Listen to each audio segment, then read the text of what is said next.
You're looking for that production trick to make your sound 3D. I'm gonna show you 5 production techniques to do just that. Make sure you put on some headphones so you can hear it. For this first trick, you're gonna take your mono sound. I'm using a snare here.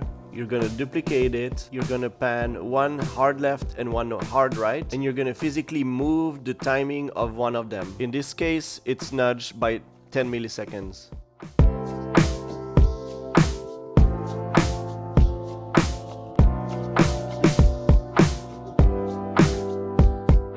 This next one, we're gonna really mess with your brain. You're gonna keep the same duplicated track you created and put 2 EQs on them. You're gonna create some extreme boosts and cuts, like you can see. And on the duplicated track, you're gonna do the exact opposite of it. The sharper the boost and cuts are gonna be, the more extreme the effect it's gonna be.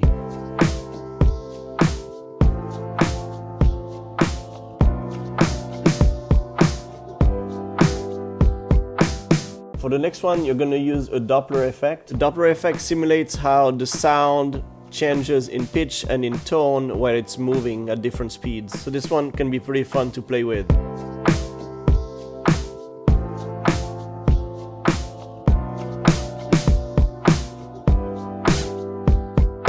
Using stereo tape delay can be a great way also to create that 3D effect. You can use pretty much any tape delay emulation, use it as a send or directly on the track and just blend it in. Tape delays have a lot of character and texture, so they're pretty cool to use.